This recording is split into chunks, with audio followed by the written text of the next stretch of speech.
What's good, YouTube? It's your boy BIGYSNBABY, and I'm back for another video, man. Hey, man, early bird gets the worm type shit, man. We up early and getting on it. Today we got college football, as we know, has been ruined, and that's great. So today we got FlemloRaps, man. Y'all be fucking with the documentaries. Let's see what they talking about.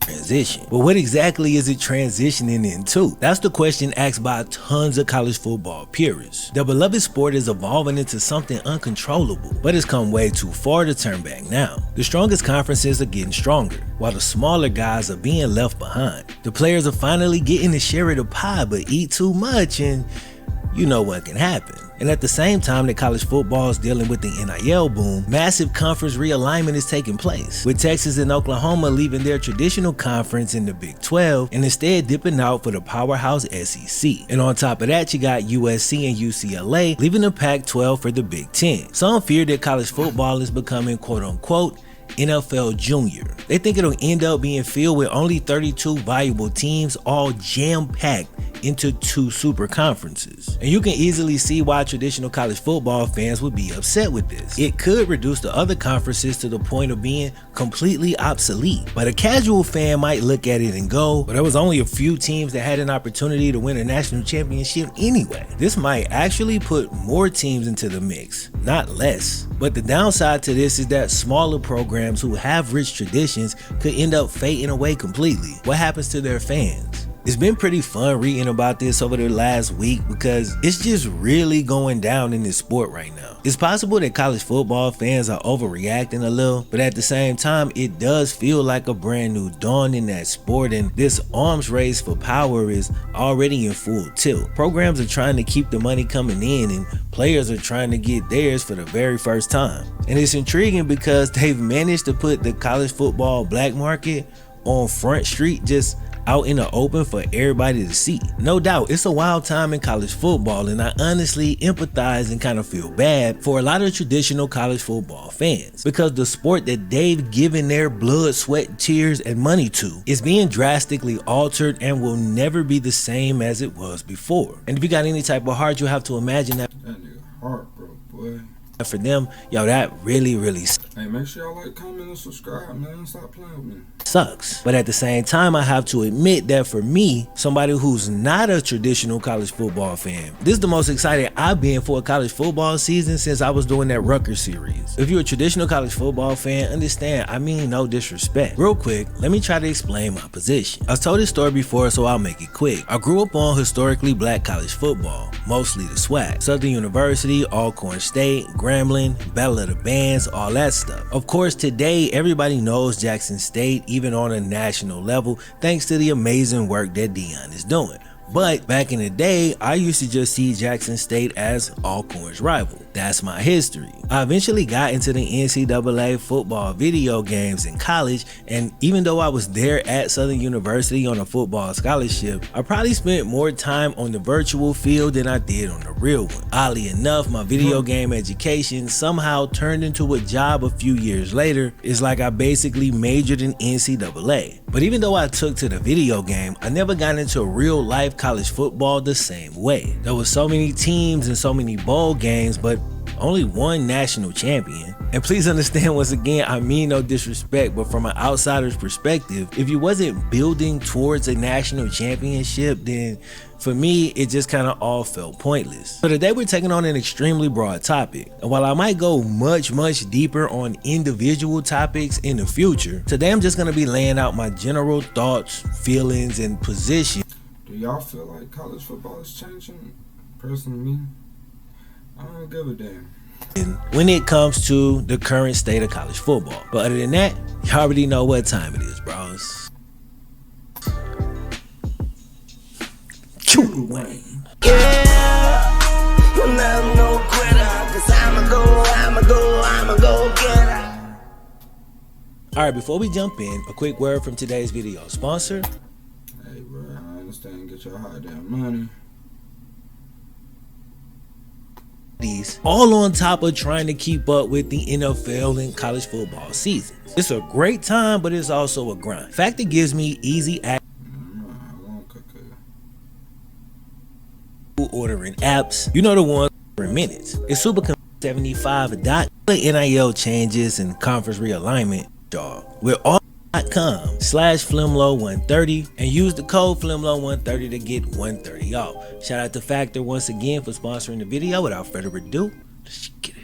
So a while back I asked y'all, with all the NIL changes and conference realignment, do you find college football more or less interesting? We got 11,000 votes, so a solid sample size, and here's what y'all said. 21% said it was less interesting and that all of the new changes was ruining the sport. 27% said it was more interesting because the changes kind of spiced things up. But coming in with over half of the votes, the largest percentage of people were actually still on the fence, not sure how it would play out. These are people who acknowledge that, yeah, there's room for improvement from the old system, but I have no idea what this new system is actually gonna look like. And how could you? There's no roadmap, no direction. We just out here, bro. As you could probably guess, this is where I fall. I'm trepidatious but intrigued. All sports leagues change and Yeah, I'm trepidatious too. Whatever that means. Evolve over time. Within just the last couple years, the NFL added an extra regular season game and 2 playoff teams. The NBA added a play-in tournament which takes place before the play. Look at this nigga Andre Drummond cheating. Man, get your damn, it's a tip-off. Don't be touching him. Playoffs. It allows teams that would be right on the outside looking in to challenge the teams who barely got in for their spot. People hated it at first, but now it's something that fans look forward to. Even college football itself has gone through a bunch of changes since I was a kid. The BCS era was villainized because those computers knew what the human heart of a diehard fan just never could. It knew that your favorite team had 0 chance of winning. The college football playoff was supposed to improve things from the BCS, giving more schools an opportunity to get in. But let me go back real quick. Hold on. Let me go back real quick. They got Ohio State, South Florida 6-0, Boston College 7-0. Are y'all serious? Part of a diehard fan just never could. When have y'all ever seen, man? Ohio, what the fuck? Okay, Ohio, yeah, you see them top. You know what I'm saying? South Florida, they in a different division now, but you don't see them like that. Knew that your favorite team. And then you got Oregon at number 10, 5-1. Arizona State at 7-0, but they're at number 8. Kentucky, come on now. Had 0 chance of winning. The college football playoff was supposed to improve things from the BCS, giving more schools an opportunity to get in. But for NFL fans like myself and many others, the fact that you needed a group of people to vote on who got into the playoff just kind of defeated the entire purpose of the playoff in the first place. And again, from an outsider's perspective, it was easy to look at that and think, these dudes want to make sure they have a certain amount of control over where the other black nigga at? I see the black girl. Which teams make it into these marquee games. They're choosing control over an actual compelling experience, and that was something that I'm sick of this shit. some fans could never get into. But despite their best efforts, the NCAA has continued to lose power over the years. Some sports leagues have anticipated changes coming and gotten out in front of the oncoming issues by embracing small levels of change in super specific areas. That's all it took. But while other leagues have made minor adjustments and changes over time, there have been others who've refused to even do the bare minimum. But out of every major sport except maybe baseball, college football seems to be among the most resistant to change. In 1978, USC Hall of Fame coach John McKay was asked about the NCAA's decision to reduce the number of football scholarships from 105 to 95. So you going Niggas, barely people getting into college now. Why the fuck would you reduce the number? From 105 scholarships to 95 scholarships, 10 less scholarships. Here's how this Hall of Fame college football coach responded. Mark this day on your calendar. This day is the ruin of college football. It will only go downhill from here.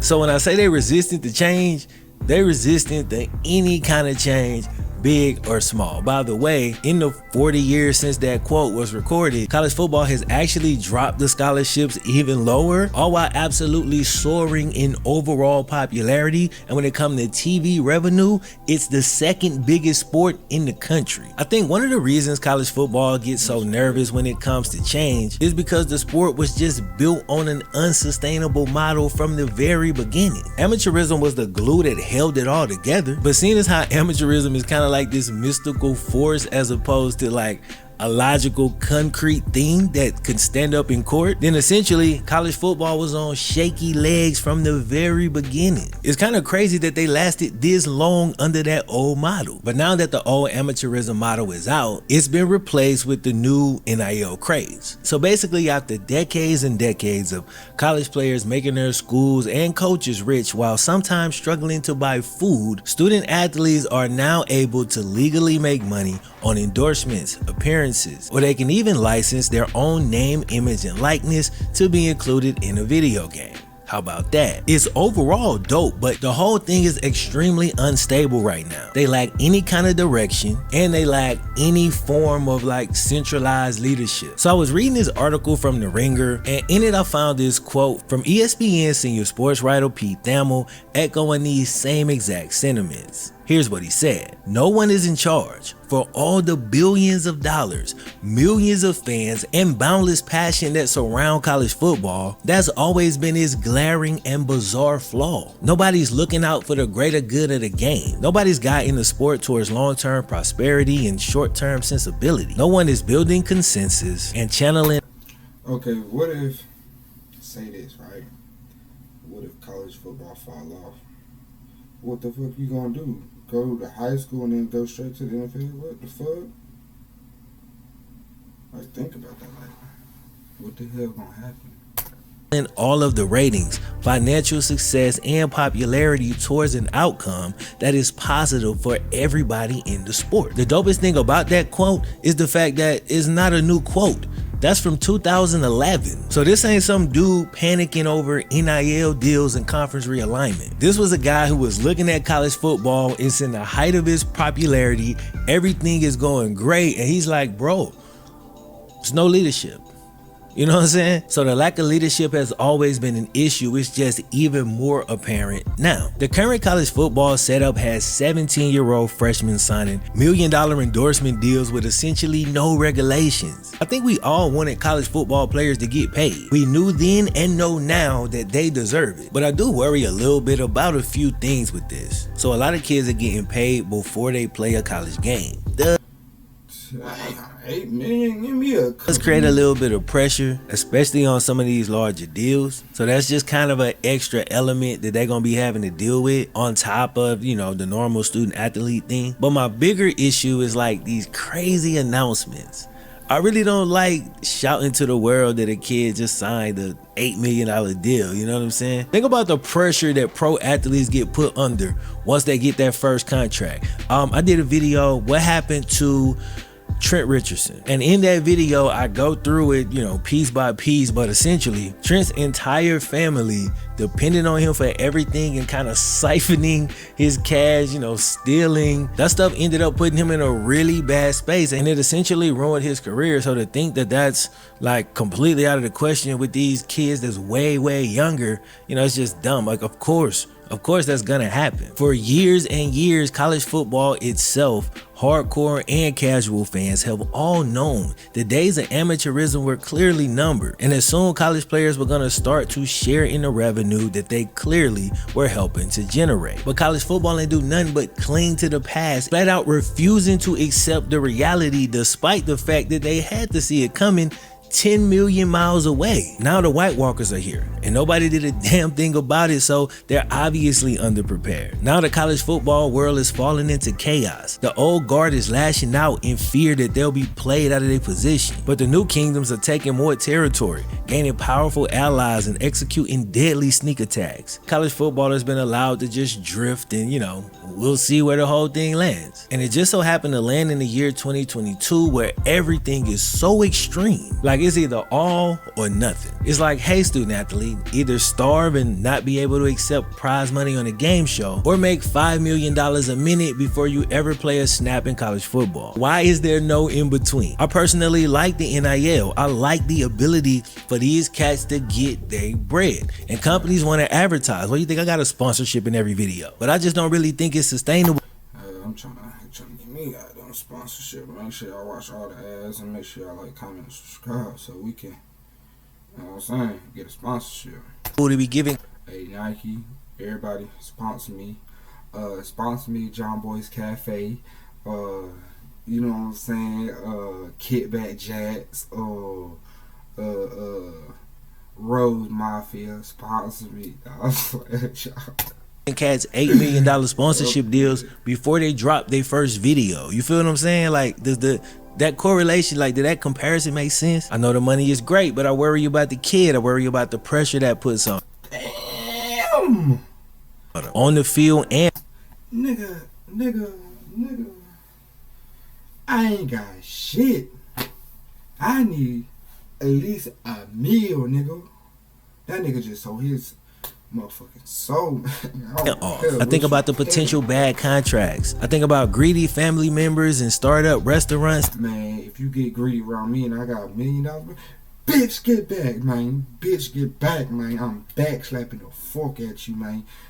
Man, what? You lucky to get $1. That never had a chance. Essentially, I think some type of regulations are smart and necessary if we want this thing to actually be able to keep going. But like I said before, even with no regulations, I still think NIL is the only fair way to run this. So overall, I think it's definitely good for college football. I just really wish the NCAA wouldn't have sat on their hands for the last decade and actually prepared for this so that we could have had a plan in place.